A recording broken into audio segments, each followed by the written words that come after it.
Welcome to A Shared Gaze, the podcast hosted by me, Alayo.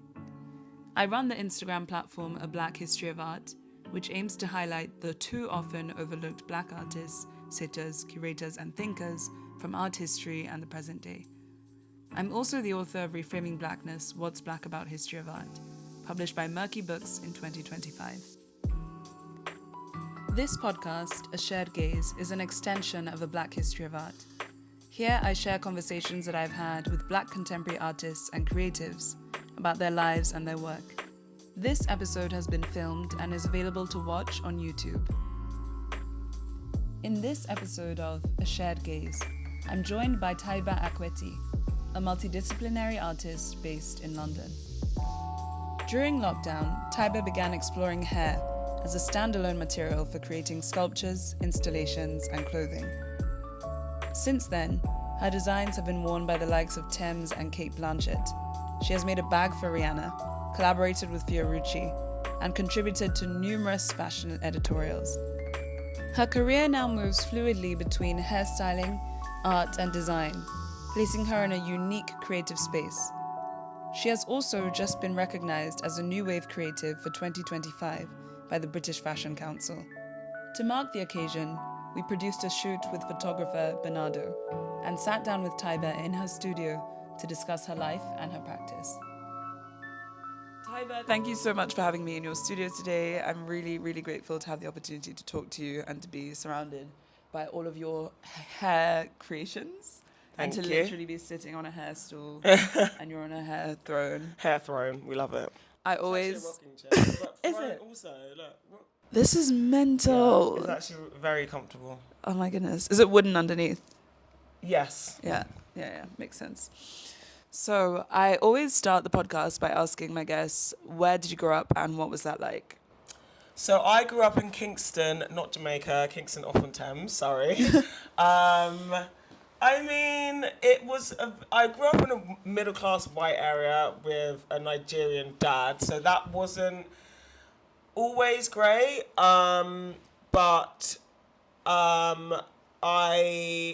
it was one of those things where I think, when you're younger, you kind of feel a bit insecure in yourself, and then you can kind of look back on it and be like, oh, I've come such a long way. Yeah.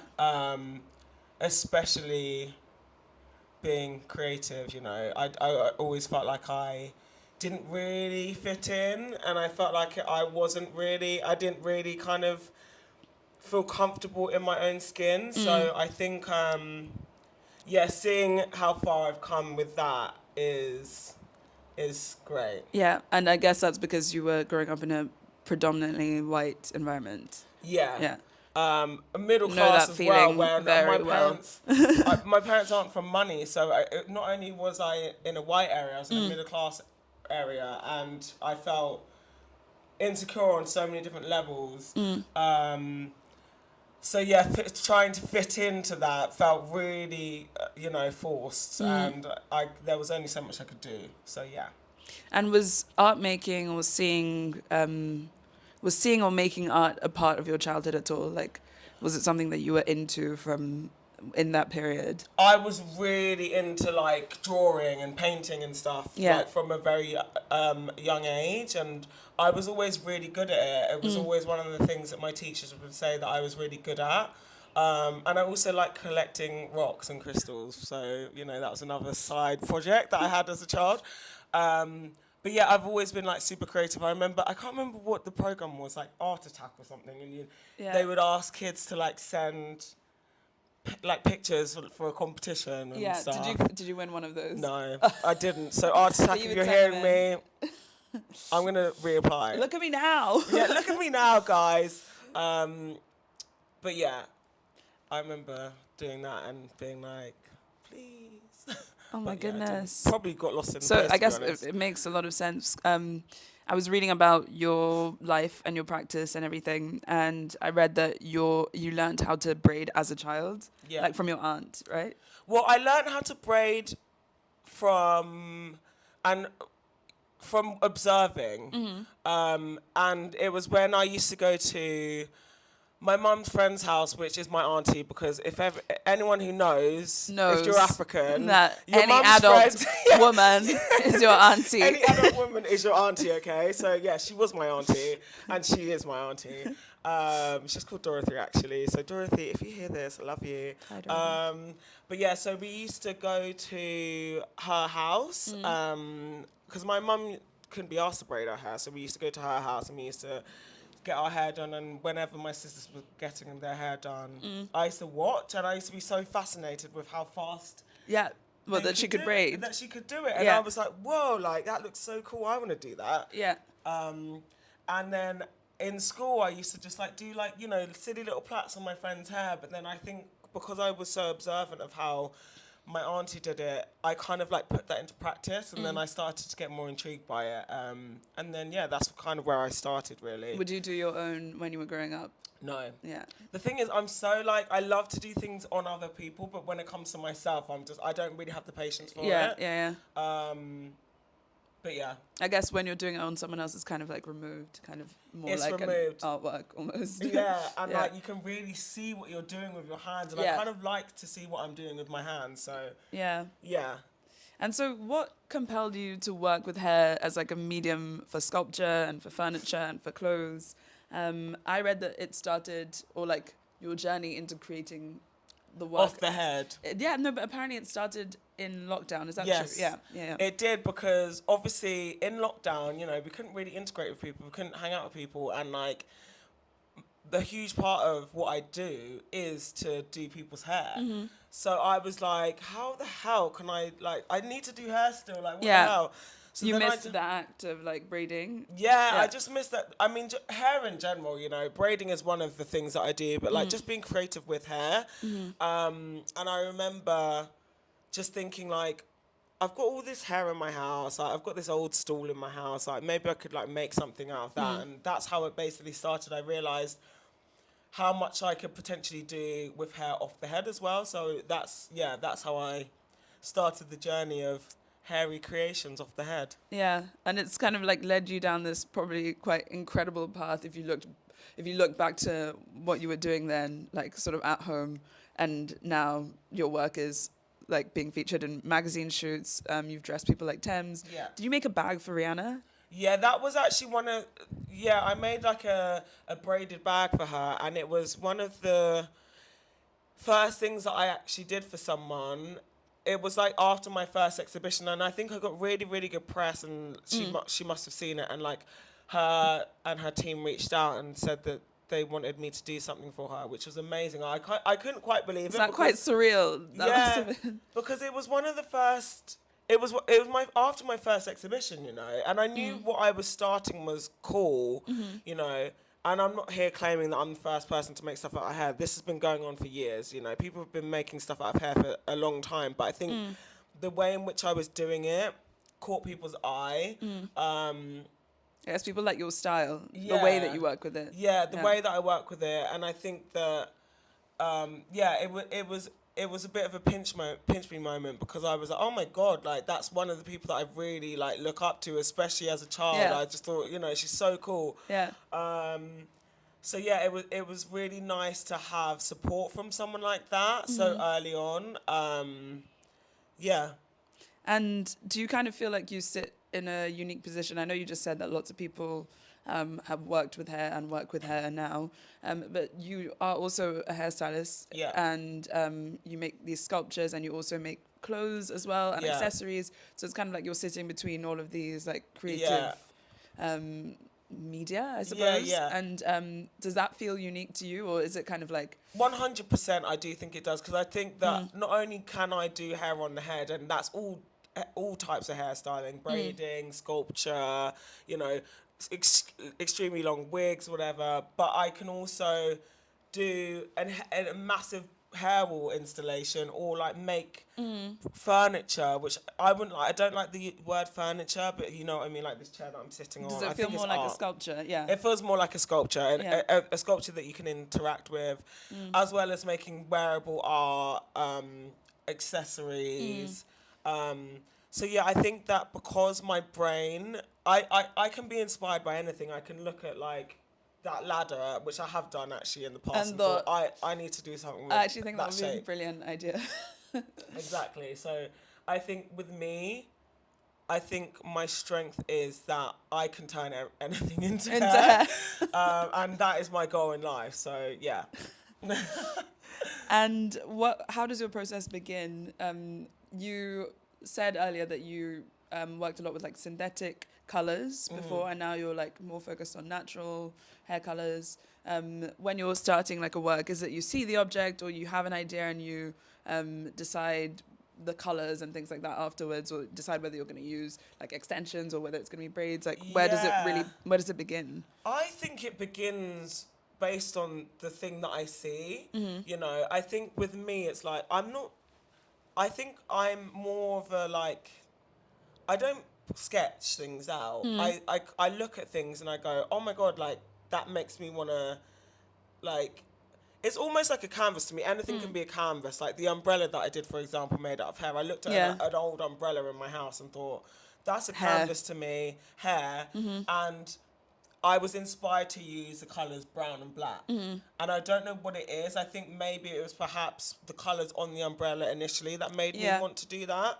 And again, like even, you know, some of the shoes that I've done, like often I do find old tattered things and turn them into creations, and like it can be the base of it that makes me want to use that color, or I can specifically go, I want to make something blonde, let me find something and source something in a color like that then when I see it I get further inspired. So essentially it kind of varies. It varies. I think it varies. I do think sometimes I naturally do tend to be inspired by the thing, but then also I think that it's kind of like, because I'm more leaning towards the natural hair tones like blacks, browns, blondes, those are always in my brain, and I might think I might want to add a pop of colour, but yeah. Do you think at all about the kind of political perceptions of black hair when you're working? Is that something that you've thought about conceptually,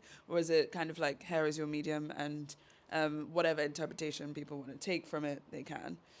I think that it is so ingrained in me that it is always going to be a political thing for me, because I think, you know, even when I think about how I used to have my hair as a child and it would be braided, but I would always want it weave. I would never want my hair braided. And now I've kind of gone the opposite way, and now I'm like, I can't really imagine having, like, yes, now and again I'll have weave or wigs or whatever, but like I'm way more comfortable with braids in my hair, and I think so therefore when I do use it in my work, that's affirming how comfortable I am with that style and that part of my culture. So I think naturally it is a political thing as a black woman to be using the hair that they would have on their head and putting it into a piece of the work, because our hair has always been seen as difficult, and it's like, actually no, it's not. I'm making even beautiful by creations. us. Even by us, you know. And I think in taking that and making it into beautiful pieces of art, I think it's kind of reclaiming our beauty, you know, in some way. Yeah, because I thought it was really interesting what you said earlier about how, like, you know, you've come into your own and accepted your, like, being black, and you're embracing, like, our hair and black beauty and everything. And it is true that when you grow up in a predominantly white environment, it is, I think that the kind of, like, self-hatred that society already kind of puts on us is amplified massively. And yeah, I really related to what you said about, you know, wanting weaves and things, because it felt like princess hair, like that's what, like, you know. I can't have a fringe if I've got braids, but I mean you can, you know. But like even I remember just being in school and the girls having fringes, and I remember cutting. Like I could never, actually. And it's like, why couldn't I ever? Why can't I have that hair? And like even like colorism and like being. And seeing girls who were mixed and being like, oh, if only I was a bit closer to white, you know. If only my curls were like loose. Yeah, exactly. So I think it's like there's a beauty behind specifically, you know, the braiding part of my work. Obviously, I use the like tracks and you know texture for everybody, tones for everybody.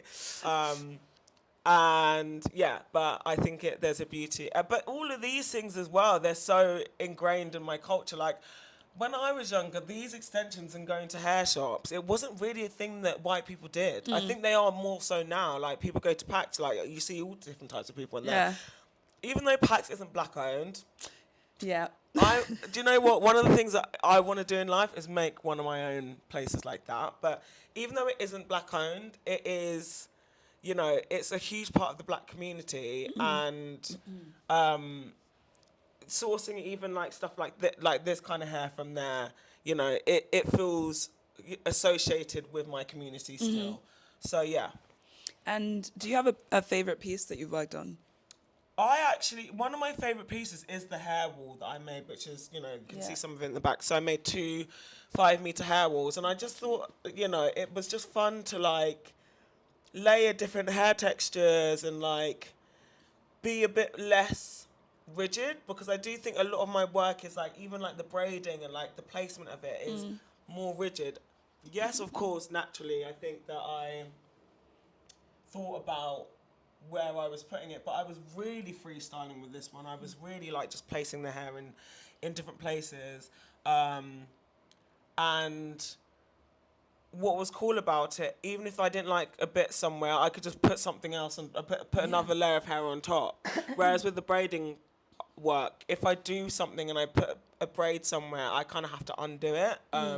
And the wall to me kind of feels like collaging, as opposed to like the very precise nature of like laying each braid and like almost like building this structure or something. Yeah. This is more like collaging. This is more like drawing. Yeah. Yeah. So it's like I sometimes have to rub it out and like redo it. Yeah. But yeah. I love that whenever we're talking about like non-conventional media, it always reverts back to, this is like painting, or this is like collage, or this is like drawing, but it makes sense. It makes sense. Yeah, the first thing that we do. So, are there any specific artists that have been a big influence on you, like in your process, in either making clothes or in creating furniture or art?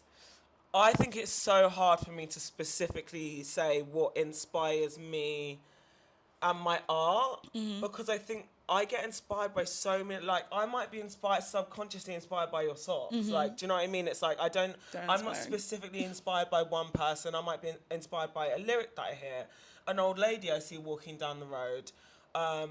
So if I'm being honest, I don't think I can answer that question unless I'm in the groove of being inspired by a specific person in that moment that feels really prominent in my brain. I do find that question quite hard to answer. It's not to say that I'm not inspired by people. I just think that I'm inspired by so many different things, and sometimes it's not even artists, or it could be like I might go into IKEA and be inspired. Like, it's so random. Yeah, and it sounds like it's very visual for you. It's like so things visual. that you're seeing anywhere, anytime can have an impact on. Yeah. And even what you said about, like, you know, seeing the umbrella, and that is why you made the hair umbrella. It's clear that it's like influence comes from everywhere for you. And what's next for you? I know that you've just been selected as, take it away, because one of the 50 new wave creators for the Fashion Awards. Thanks, guys. And you're going to walk the red carpet soon. Yes, I shall. I must. But what's next for you in terms of that, and in terms of where you're planning to take your art and your career more broadly? I think I really just want to create more, and it obviously is not easy all the time, because sometimes the things that I am creating do take a lot of time, but I want to create more. I want to do a few more large-scale things. I'm working on something exciting for next year, which I'm not going to say, but it's an exhibition that I'm going to be a part of. Amazing. Which is really exciting, so I'm excited about that. But yeah, I think what it is just like using my hands and being more creative, and, you know, trying new things and trying new techniques and trying new materials. To experiment. Yeah. So I started testing out clay recently. Yeah. Because I thought, imagine just braiding clay. Yeah. Which people do. Yeah. But because I can braid, I thought maybe I could do it better than you guys. Do you know about like the coil methods of like making pots? Like, so not like not using a braided. wheel. But like in Nigeria or like in northern Nigeria, the way that pottery is made is like it's made like using a coil method. So it's like literally like strands. Yeah, which is quite. I mean, that's akin what I did. I mean, you can't with see your it, guys, but oh, like, I see it. Yes. should I get it? Yeah, I get it. Oh, can you pass it to me? We can put this in. Yeah, we can put this in. Yeah. It'll be fine. Anyone who does pottery, don't judge me, because this is like one of the first things that I did. But like, so basically with this, I just, in the same way as you braid hair, I created 3 strands and I braided it and then I just placed it, which I think is quite cool. Yeah, I mean, this is people have done stuff like this before. It's not like I'm like, oh, look at me. But like, I was quite proud, like, that I But could. also, that's kind of always the case. People have always experimented with something before, but then what makes it unique is the fact that it's your perspective on the thing, or your expression in the medium. And yeah, that's pretty phenomenal. But yeah, so that's something that I do want to try a bit more, because I think it's quite fun. But you know, clay is a difficult medium to use. I think what I need to do is like not run before I can walk, and like actually maybe go to a class or something. Well, not necessarily, because you did pretty well, like I did, without right? having had a class or ever worked with it before. I mean, some of it broke a bit, but you know, it's fine. We're learning. Anyway, let's put this one down. Thank you so much, Taiba, for letting me into your studio and for talking to me today. I'm very, very excited to see all the things that you're about to do. Thank you. And yeah, why am I so cringe? Thank you so much for coming. Over and out. Over and out. Thank you for listening. I hope you enjoyed hearing from the artist as much as I did talking to them. A special thank you to Bernardo for coordinating and shooting our discussion.